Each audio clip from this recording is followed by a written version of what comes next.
Assalamualaikum warahmatullahi wabarakatuh.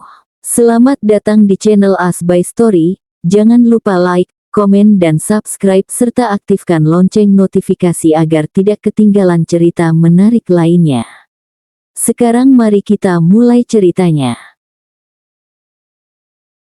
Saat menyusuri Orchard Road, Lily menatap pria di sisinya berkali-kali.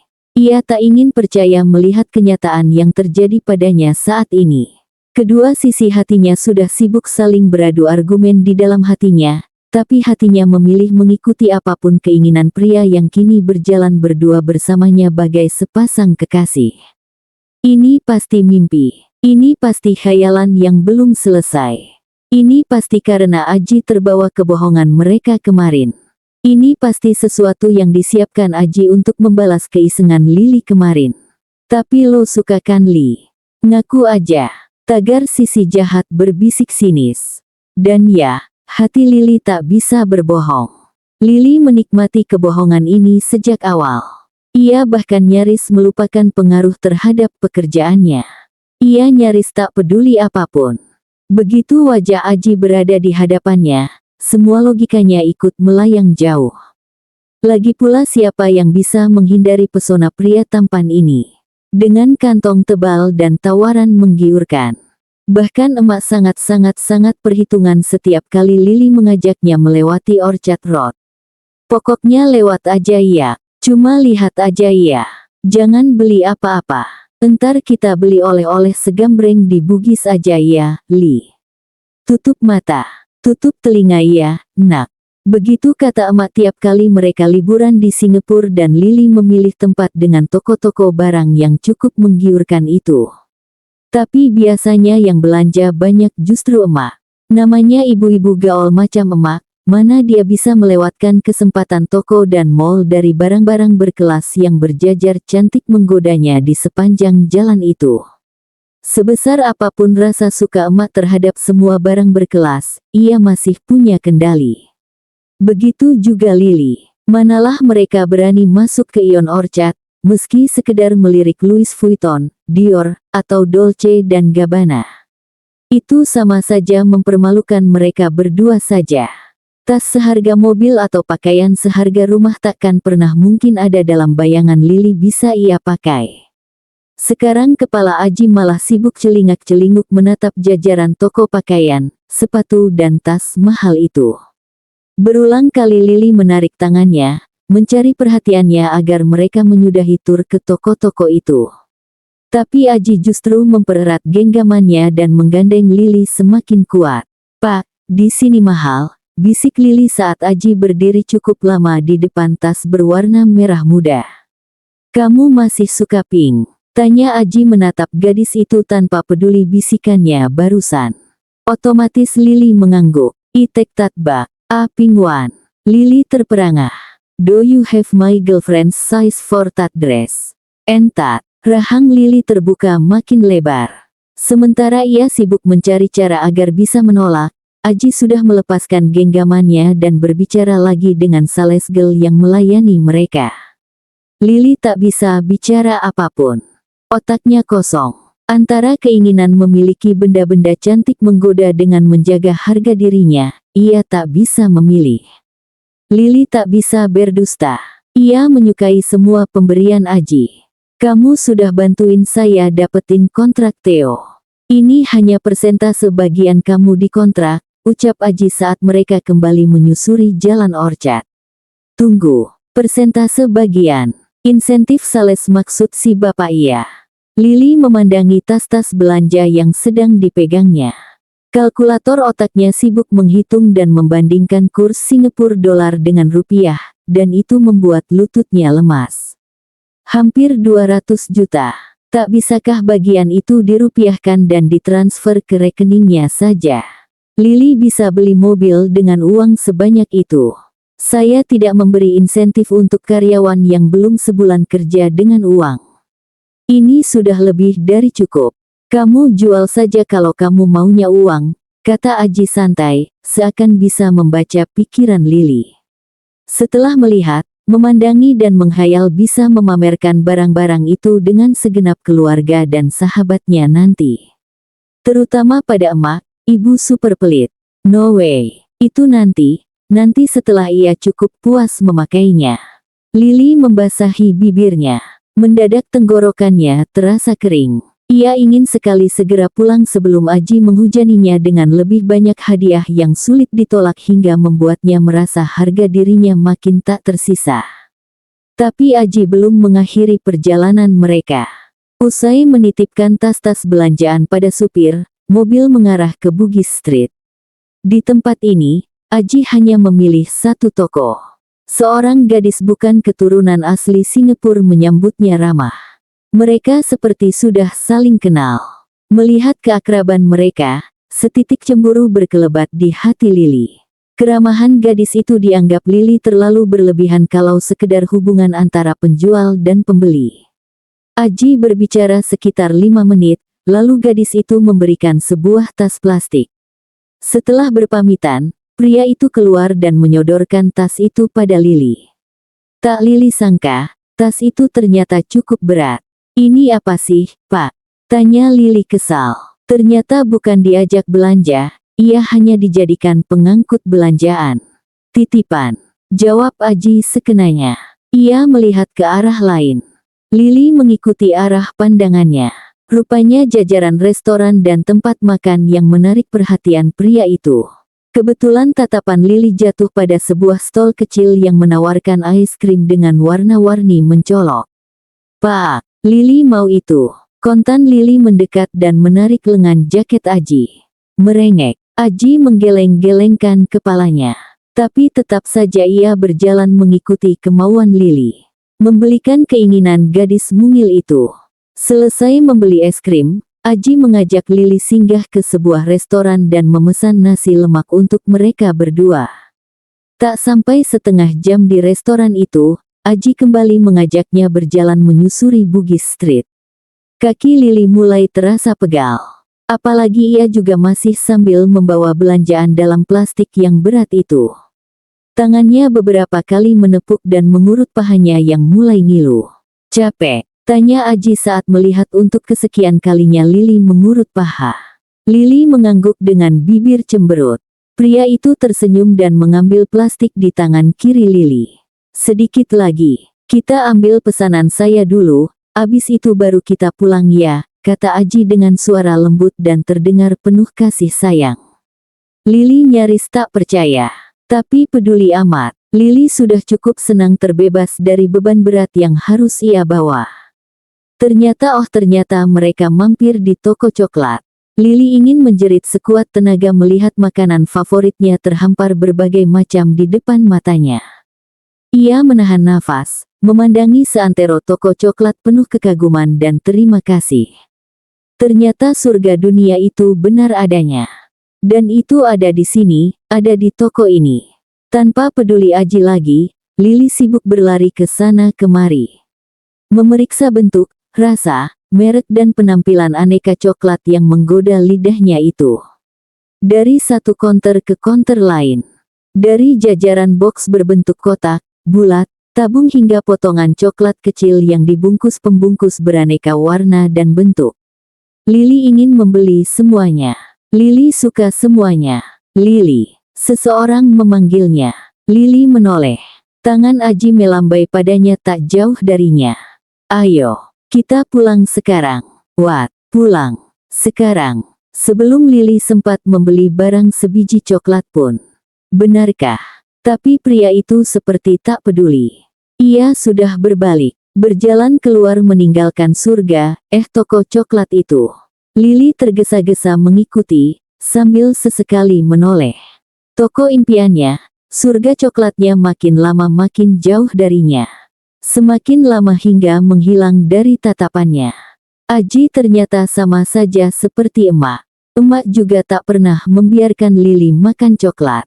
Ayah apalagi. Mereka tak pernah memasukkan toko coklat sebagai bagian dari kunjungan ke negara manapun termasuk Singapura. Jika Lili bisa menahan diri berbelanja kebutuhan yang lain, termasuk makanan, itu tidak berlaku untuk coklat. Satu kali, Lili pernah menghabiskan gaji sebulannya dalam sekejap ketika mengunjungi sebuah toko coklat di Jakarta yang baru dibuka. Bulan berikutnya, Lily menjalani perawatan gigi yang tidak murah karena terlalu sering makan coklat. Belum berat tubuhnya yang bertambah cukup pesat saat itu. Tapi sekeras-kerasnya emak melarang, ia masih membiarkan Lily membeli beberapa permen coklat kecil tiap mereka ke Singapura saat berbelanja di Changi. Sungguh sangat berbeda dengan Aji. Sampai di hotel usai berbelanja, setelah 2 jam bersiap-siap, mereka meluncur ke bandara tanpa halangan apapun.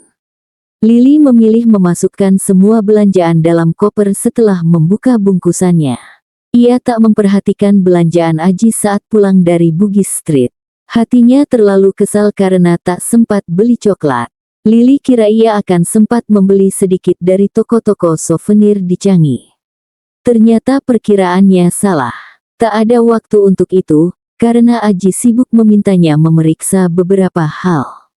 Persiapan untuk pekerjaan di Jakarta esok hari. Mereka hanya sempat minum soft drink dan kopi di VIP Lounge saat menunggu pesawat. Lily tak bisa berdiri sejak mereka duduk di ruangan itu sampai pengeras suara memberitahu agar para penumpang bersiap-siap. Lily mengira kemarahan akan membuatnya berhenti ketakutan seperti saat ia berangkat sendiri. Ternyata tidak. Begitu lampu di lambung pesawat mati, menandakan pesawat siap take off, punggung Lily menegang. Padahal ia sudah memilih kursi yang tidak di dekat jendela. Sampai kehangatan yang menggenggam erat tangan kanannya menyadarkannya. Ada Aji di sisinya. Tersenyum menenangkan dengan mata yang kali ini terlihat begitu teduh melindungi dirinya. Begitu pula saat pesawat landing, tangan hangat Aji kembali menggenggamnya erat. Menularkan kenyamanan dan ketenangan. "Makasih ya Pak, makasih udah nenangin Lily tadi," kata Lily saat mereka berjalan beriringan menggiring koper menuju pintu keluar. Aji tertawa kecil. "Cuma itu." Lily juga tertawa. "Ya untuk tas, baju, sepatu, sama jalan-jalannya juga makasih ya." Sudahlah. Sudah berakhir. Bagaimanapun, perjalanan dinas pertamanya ini cukup menyenangkan. Kepala Aji mengangguk-angguk. Senyum di wajahnya terlihat jelas. Tak sengaja Lily menoleh dan menatap wajah Aji dari samping. Dalam hati ia bersyukur, meski sesaat ia menikmati semuanya. Meski hanya sekedar sandiwara menjadi kekasih bosnya sendiri. Senyuman itu akan dikenang Lily dengan baik. Apapun nanti yang dihadapi Lily saat bekerja pada Aji, ia takkan pernah melupakannya. Dan selamanya Lily akan menyimpan dengan baik kenangannya berjalan-jalan menyusuri Orchard Road bersama Aji. Di pintu keluar mereka bertemu Danu. Pria yang jelas-jelas tak menyembunyikan keingintahuannya. Tapi Lily memilih diam, begitu juga Aji. Setelah di dalam mobil, Aji sudah mulai bertanya tentang perusahaan pada Danu. Ini membuat Lily punya kesempatan untuk mengistirahatkan matanya yang mulai terasa berat. Ia tertidur sepanjang perjalanan menuju rumahnya. Danu yang membangunkan Lily, tepat di depan lobi apartemennya. Dengan mata mengantuk, Lily melirik ke depan. Aji sudah tidak ada. Mungkin sudah diantar Danu ke rumahnya saat Lily tertidur. Karena terlalu lelah, Lily tak bertanya apapun dan memilih mengucapkan terima kasih pada Danu. Di lobi, Tiar sudah menantinya. Sahabatnya itu menjerit kesenangan, memeluk Lily begitu girang. "Lo beli oleh-oleh apa aja, Li?" tanya Tiar tak sabar dalam lift sambil melirik 2 tas koper yang mereka bawa. Lily tak menjawab. Ia memilih menyandarkan diri ke dinding. Membiarkan matanya terpejam sesaat. Saat masuk ke dalam apartemen, barulah Lily menjawab pertanyaan Tiar dengan malas. "Gue gak sempat beli apa-apa, Yar. Di sana gue sibuk, bos gue doang." Lalu ia menghempaskan tubuhnya ke sofa, kembali memejamkan matanya. Hanya terdengar suara Tiar yang membaringkan koper dan mulai membukanya satu persatu. "Terus ini apaan?" tanya Tiar bingung saat melihat isi koper. Masih setengah mengantuk, Lily membuka mata dan ia teringat barang-barang yang dibelikan Aji. Jangan-jangan, Lily melompat dari sofa, menerjang mendekati koper.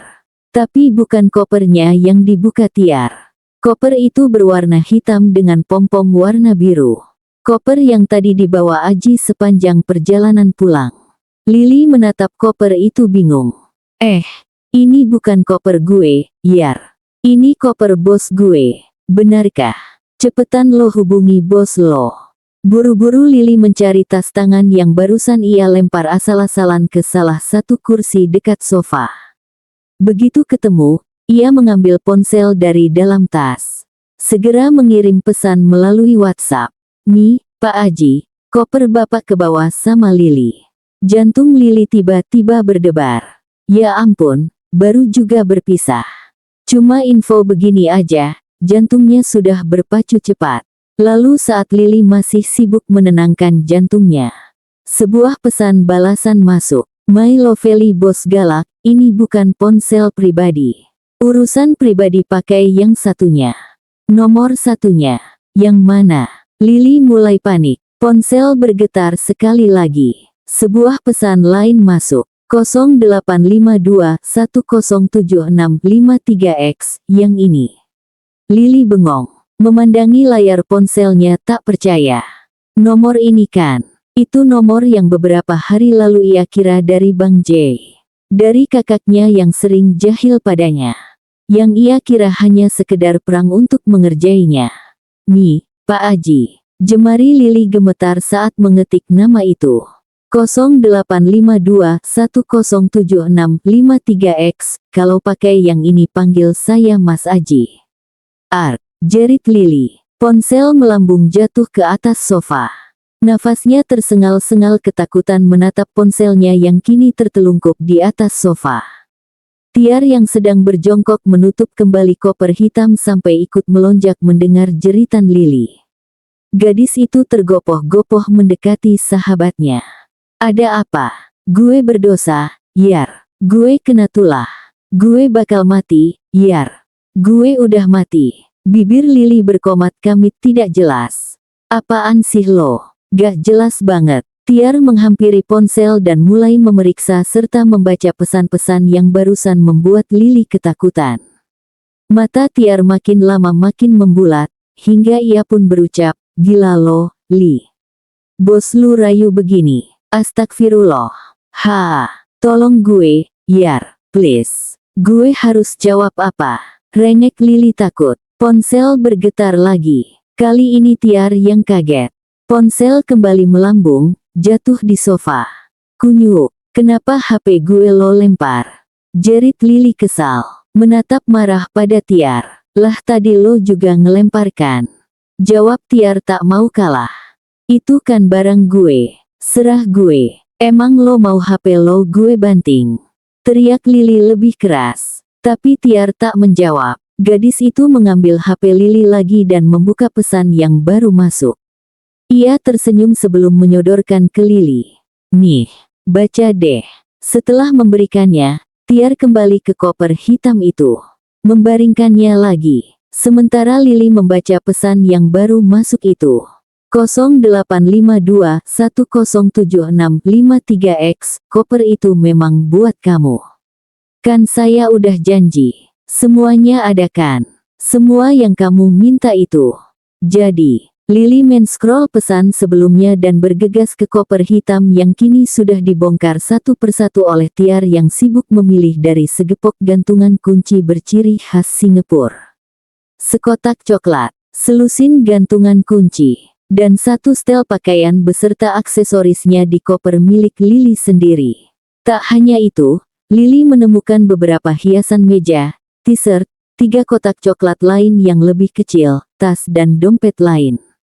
Ini pesanan emak dan Tiar. Sekali lagi teleponnya bergetar. 0852107653X, "Juga ada buat ibumu. Saya lihat di daftar yang kamu selipin di dokumen semalam, terbeli semua kan?" 0852107653X, "Titip salam sama ibu dan teman sekamarmu itu ya." 0852107653X, "Thank you for helping me on this trip." Untuk sesaat Lili tak tahu harus menjawab apa. Ini terlalu banyak. Ini terlalu sempurna. Ia tersenyum sebelum mengetik jawabannya. Me, thank you for everything, boss. Me, thank you for a perfect date that I ever got. This is my first, but this is the best. Cukup lama Lily memandangi ponselnya. Tak ada jawabannya. Lily yakin Aji bukanlah bos yang tak bisa membedakan urusan pribadi dan urusan perusahaan. Ia memang mempertaruhkan pekerjaannya. Tapi Lily ingin jujur, setidaknya pada dirinya sendiri. Itu sudah kebiasaannya. Hatinya memang merasakan hal berbeda pada Aji, berbeda dari semua pria selain keluarganya sendiri yang pernah ia temui dan ia tak ingin menyembunyikannya. Ia akan menikmati semuanya. Meski itu artinya ketika Aji tak membalas perasaan Lily, ia akan kembali jadi pengangguran. Dengan 200 juta yang masih tersimpan rapi di dalam tasnya, Lily takkan pernah takut apapun. Tanpa sadar Lily tertawa terkekeh-kekeh sendiri. Dasar materialistis. Tagar sisi jahat menyumpah sadis. Biarin ya Li, kan hanya ingin memastikan lo masih punya rencana cadangan, tagar sisi baik membela. Trot. Ponsel bergetar lagi. 0852107653X, Mitu, Lily cantik. Ponsel Lily melayang sekali lagi. Tapi kali ini tak berakhir di atas sofa. Kembali ke tangan pemiliknya yang setelah itu melompat-lompat di atas sofa. Membuat Tiar yang kini sibuk mengunyah coklat menggeleng-gelengkan kepala. Yes, this is really a perfect date, with complete gift. Kalau dulu ada penyanyi cilik menyanyikan, libur telah tiba. Libur telah tiba, maka Lily bersenandung nyaring di kamar mandi sejak subuh tadi dengan, Senin telah tiba. Senin telah tiba. Hore, hore, hore. Siapkan tas dan sepatumu. La. Woi. Falsto. Teriak Tiar sembari menggedor pintu kamar mandi. Biarin. Senin telah tiba. Senin telah tiba. Hore, hore, hore. Balas Lily tak peduli. Sahabatnya itu akhirnya cuma bisa geleng-geleng kepala. Sejak pulang dari Singapura, kelakuan temannya itu makin sulit dipahami. Tiar sebenarnya bingung. Kenapa mendadak ponsel menjadi barang keramat untuk Lily? Saat malam minggu mereka sedang nonton drama Korea, tiba-tiba Lily melompat. Apaan? Tanya Tiar kaget. HP gue. HP gue mana? Tanya Lily bingung sambil sibuk meraba sofa, melempar bantal sofa dan menyepak Tiar agar berdiri. Mulut Tiar monyong, menunjuk ke arah kamar. Di kamar lo kali. Lalu Lily berlari tunggang langgang ke kamar seperti dikejar setan. Di dalam kamar, Tiar mendengarnya berteriak. Ah, di sini rupanya kamu ya. Tak sampai 5 menit, Lily sudah duduk lagi di samping Tiar. Tapi, hai. Suara tawa cekikikan membuat Tiar menoleh. Lily sedang menatap ponselnya tertawa-tawa. Saat merasakan tatapan tajam Tiar, Lily mengubah posisi duduk membelakanginya. Setelah Tiar asyik menonton televisi lagi, suara cekikikan terdengar lagi. Makin nyaring. Hai. Otomatis mata Tiar melotot. Sayangnya yang dipelototi justru tak peduli, menghadap arah lain tapi terus tertawa menatap layar ponsel dan jempol-jempolnya mengetik bergantian. Penasaran, Tiar mengintip isi chat Lily dan ia tercengang.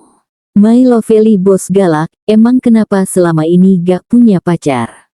Mi, gak boleh sama emak dan ayah. Kalau bapak kenapa gak punya pacar? My lovely bos galak, soalnya kamu belum dibolehin pacaran. Mi, is, gombal. Cetus Tiar tanpa sadar. Lily terkesiap, buru-buru menyembunyikan ponselnya. Apaan sih lo? Sana. Dan setelah itu Lily berlari ke kamar, berkurung di dalam sambil sesekali terdengar suara kiki gelinya. Maka di hari pertama ia bekerja setelah perjalanan ke Singapura, adalah hari yang amat ditunggu-tunggu Lily. Mendadak ia menyukai hari Senin. Karena Senin adalah alasannya bertemu sang pujaan hati. Tapi semua kebahagiaannya mendadak lenyap seketika. Saat itu ia tengah duduk menikmati sarapan bersama Tiar. Ada nasi goreng buatan Tiar tersaji di depannya. Sambil menunggu nasi goreng panas itu sedikit menghangat, gadis mungil itu mengambil ponsel. Karena Lili sibuk dengan ponselnya terus, Tiar jadi iseng. Ia mencari remote televisi. Gara-gara berita sialan itu, kabar gembira terbaru datang dari grup bisnis keluarga Al-Farizi. Seperti yang kita ketahui bersama, beberapa bulan belakangan ini Pramono Aji sering terlihat berduaan dengan artis Natasha Almira dalam berbagai acara resmi. Rumor mengenai kedekatan hubungan keduanya tampak semakin nyata, karena baru-baru ini Pramono Aji tertangkap basah sedang bersama seorang gadis menghabiskan waktu di Singapura. Petik 2. Sebuah foto terlihat di layar televisi memperlihatkan seorang gadis dengan wajah tertutup topi, sedang digandeng oleh Aji begitu santai. Terlihat jelas kalau mereka baru selesai berbelanja. Itu Lili. Lah itu kan elu ya Li. Tukas Tiar dari depan TV. Lili juga berdiri. Bingung. Tiar mengenal baju hitam itu, juga sandal yang dikenakan Lili. Hanya Lili yang bisa percaya diri memakai sandal rumahan seperti itu. Tapi bukan itu yang membuat Lili kesal. Kilasan foto masa lalu Aji mulai bermunculan di TV, menayangkan dirinya yang sedang bergandengan dengan seorang artis. Mereka muncul dalam berbagai acara, dengan gaya berbeda, dengan penampilan berbeda, tapi sama-sama tampak mesra. Belum lagi berita yang semakin membuat kuping Lili memerah. Petik 2. Banyak yang menunggu kabar bahagia dari keduanya. Natasha Almira yang selama ini bungkam juga mulai buka suara. Petik 2. Lalu layar TV berganti menampilkan wajah seorang gadis cantik yang tengah diwawancara. Ia tertawa kecil, tampak malu-malu. Ya begitulah, tunggu aja kabar baiknya ya. Ujarnya genit. Apa maksudnya kabar baik? Jadi rumor itu benar. Tapi itu foto Lili. Itu foto Lili dan Aji saat berada dalam mall. Tiba-tiba saat keluar dari toko, Aji membelikannya topi dan menutupi wajahnya. Lili tak tahu apa yang terjadi. Hanya mengikuti keinginan Aji. Yang pasti gadis di foto itu adalah dirinya, bukan Natasha atau siapapun gadis yang mengakui itu fotonya. Itu Lili. Iya gue juga tahu itu Luli. Tapi jangan marah. Coba kamu minta penjelasan sama bos lo dulu. Mungkin saja. Petik 2. Gue pergi dulu, Yar. Pamit Lili tanpa menunggu kata-kata Tiar selesai. Tangan Tiar terangkat, hendak mencegah tapi gadis itu sudah membanting pintu, terburu-buru.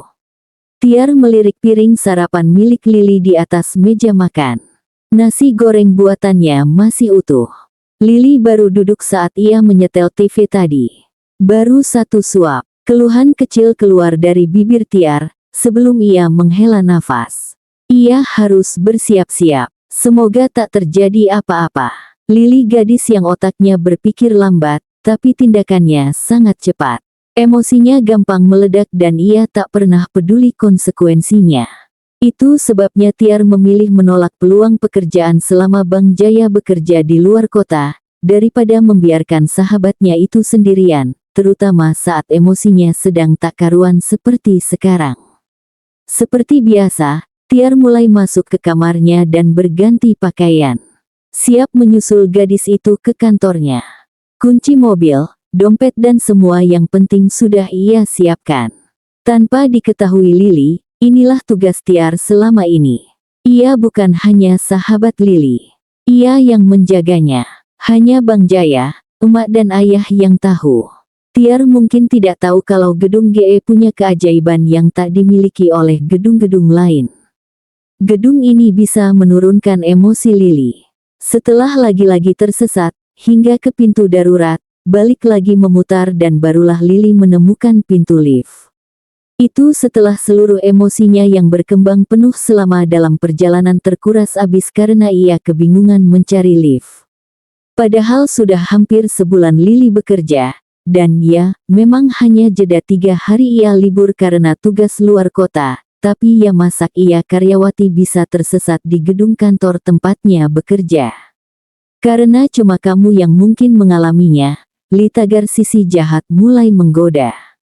Tenaga Lili terkuras karena ia sempat terburu-buru ingin sampai, sayangnya ia malah tersesat hingga memutari seluruh lantai dasar gedung GE. Begitu menemukan lift yang kebetulan langsung terbuka begitu Lili tiba di depannya, ia segera masuk. Ada dua orang gadis lain di dalam, mereka saling bertukar sapa dengan senyuman. Pintu sedang menutup, ketika Lili melihat bayangan Aji memasuki lift sebelahnya. Ia tak sempat mencegah pintu tertutup, akhirnya hanya bisa bersandar sambil mengatur nafas, melirik angka-angka yang berganti di atas pintu. Lili sibuk menyusun kata-kata yang ingin ia tanyakan pada Aji. Meski ia sangat menyukai pemuda itu, tapi ia tak mau menjadi orang ketiga di antara hubungan orang lain. Lili memang belum pernah pacaran, tapi tidak berarti ia harus menurunkan standar pria idamannya. Ting! Pintu lift terbuka, Lili keluar. Begitu keluar ia melihat Aji yang sedang berjalan membelakanginya, sedang berjalan menuju kantornya. Pak, panggil Lili sambil berusaha menjejeri langkah bosnya. Aji berhenti, kepalanya berputar melirik gadis mungil yang kini berdiri di sampingnya. Ada apa? Tanyanya dengan nada dingin, sembari memasukkan tangan ke kantong celananya. Itu, di Singapura, berita, tanya Lili terputus-putus karena sibuk mengatur nafas. Alis Aji terangkat sebelah. Apa kamu tidak diajari untuk menyapa atasanmu saat bertemu waktu training? Selamat pagi misalnya. Suaranya begitu dingin. Tak ada senyum atau tatapan menggoda. Lili membeku. Kamu pikir saya punya waktu mengurusi berita bohong begitu? Mata Aji begitu hitam, dalam, menahan sesuatu. Lili mengkeret. Dia salah tempat, dia salah kira. Kalau kamu masih mau kerja di sini, cepat sana. Kerja yang benar. Suara Aji meningkat drastis. Lili mulai mundur. Cepat. Kali ini suara itu menggelegar. Lili langsung berlari secepat yang ia bisa. Melewati Aji, menuju ruang sekretariat. Menghindari bos galaknya. Air mata Lili nyaris jatuh. Teganya lelaki yang semalam merayunya setengah mati itu membentaknya seperti itu. Padahal Lili hanya ingin bertanya. Di depan pintu kaca sekretariat, Lili berdiri sebentar. Diurutnya dadanya 2 kali, menyabarkan dirinya sendiri. Meski sulit bagi Lili untuk menahan air mata, ia berhasil melakukan. Dengan senyum dipaksakan, ia masuk ke ruangan sekretariat. Selamat pagi, Lili cantik. Sapa Emi, yang serta-merta mendekatinya. Memeriksa penampilan Lili dari ujung kaki sampai kepala sebelum berdecak kagum. Cantik banget kamu pagi ini. Pagi juga, Mbak Emi. Lili kan belajar dari Mbak, balasnya begitu manis. Eza mendekati Lili dari belakang. Menggeleng-geleng. Good morning, pretty lady. You're so beautiful in white. Mendengar itu, Pak Willy dan semua orang yang ada di ruangan juga mengangguk setuju. Mereka memandangi Lili yang pagi itu memilih blus dan jas warna putih dengan garis hitam sebagai dasi mungil berbentuk pita di leher. Wajahnya yang imut tampak bersinar. Rok putih polos setinggi lutut yang serasi dengan blusnya. Tubuh mungilnya memang begitu pas dalam balutan pakaian serba putih itu. Kedua kakinya dihiasi sepatu slip-on berwarna hitam dengan aksen pita. Tak sia-sia semalam meminta tolong pada Tiar untuk menyiapkan pakaian kerja. Kalau mengikuti selera Lili, mungkin sekarang ia akan terlihat seperti calon petugas housekeeping lagi. Pujian itu mengembalikan semangat Lili. Tepat saat ia ingin mengucapkan terima kasih, semua orang berdiri dan menyapa seseorang yang baru masuk. Selamat pagi, Pak. Aji sedang lewat, Lili pun buru-buru berbalik. Tatapan mereka bertemu, tapi Lili langsung menunduk. Namun sebelum Aji masuk ke ruangannya, Lili sengaja berucap sedikit keras, Mas Eza juga cakepan. Padahal baru Lili tinggal 3 hari. Eza yang diajak bicara, terbelalak senang. Benarkah? Wah, dipuji gadis cantik bikin Babang Eza jadi melayang. Hahaha. Semua orang tertawa mendengar candaan sebelum terhenti karena suara pintu tertutup cukup keras. Pintu ruang kerja Aji. Kontan semua orang di ruang sekretariat saling menatap satu sama lain. Sama-sama menyadari mungkin itu artinya mereka terlalu lama bercanda. Emi yang berdiri cepat, sudah, kerja dulu. Semua orang pun kembali ke meja kerjanya, dan mulai menekuni pekerjaannya. Lily juga mulai memeriksa email, sambil menyiapkan laporan kerja selama ia bertugas di luar negeri. Setelah ini selesai, ia masih harus melaporkan dan menyiapkan detail pekerjaan dari kontrak baru di Singapura itu. Tapi matanya tak bisa tidak melirik pintu yang baru saja tertutup keras itu. Aji ternyata pria berwajah dua. Sebentar baik, sebentar jahatnya setengah mati. Kalau dikiranya Lily bisa dipermainkan, Aji salah besar. Lily akan membuktikannya. Segera, ponsel Lily bergetar. Otomatis tangan Lily meraihnya, membuka dengan tangan kirinya. My lovely bos galak, siapa yang meninggal hari ini? Kening Lily berkerut. Ia tak ingin menjawab. Masih kesal, tapi ya kok penasaran.